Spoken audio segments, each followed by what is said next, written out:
გალატიონ დავითის ბიოგრაფიაში მეთო ჩემო რა დღეს გადაცვების დღეა ჩვენ მარტია გალაქტიონის დღეს არის მისი გადაცვების დღე ხოდა გავყევიო წყენშიო აგარაკები ქონდა ამ წელებს ადამიანი ძინაო და ჩემი ჭკუით ადრე ავდექიო 6 საათზეო ვიბიკავ სამძი გალატიონი გაიღვიძებსო გავავდა მზის ამოსოს დავესწრებიო რა დავადექი ამ ბილიქსო წყენში მედიო რაღაც სახლს გამიყვანსო და დავინახე რომ ვიღაცა კაცი ტანში შველით გავგასო ტანზევით შეშველიო გავხდია ეს ერანგიო და ამ გაშერი ხელით აი ხელაღმართული ამერები რაღაცას ელოდებაო და დადგა ალიონის ჟამიო რა ზე ამოიწვირაო და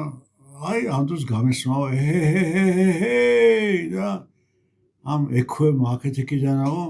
გალატიონი მზის ამოსოს ეგებებოდაო რა მზის ამოსოს ესალმებოდაო ესეთი და მეორე ბავშვი ყოფილა 12-13 წლის გალაქტიონი გალა და დედამისთან წამიერად გახედა და შემოვიდა ალიონზე მზის სხივი საკვებს დაადგა და საკვებს აკოცა აი მზემ ხო საკვებს აკოცა მივიდა გალატიონი და სადაც აკოცა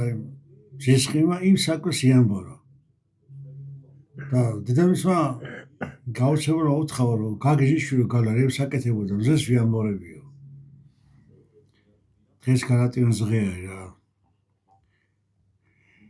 ასე იამბორებოდნენ მზეს და ასე ესალმებდნენ მზეს დავჟებ შევიდას ფიცი ყოფილა გამიქრნენ წვერნი მთისანიო ანუ თაზე ამოდიოდა პირველად მზესაც ხევს წყორცინდა და იმ ბახტიოში რომ წეს ვაჟარო მოგესალმებით ქედება მამაკ სალამი გვიანიო ასკე სალამი გვიანი გაუყაი ძოხების მოწველა საღაზი ყველისი გაკეთება და დაავიწყდა რომ ესალმებოდა თებს სადაც ზემსხივი მოფინა რა ესალმებოდა ესე მზის ხიებს ხალხი და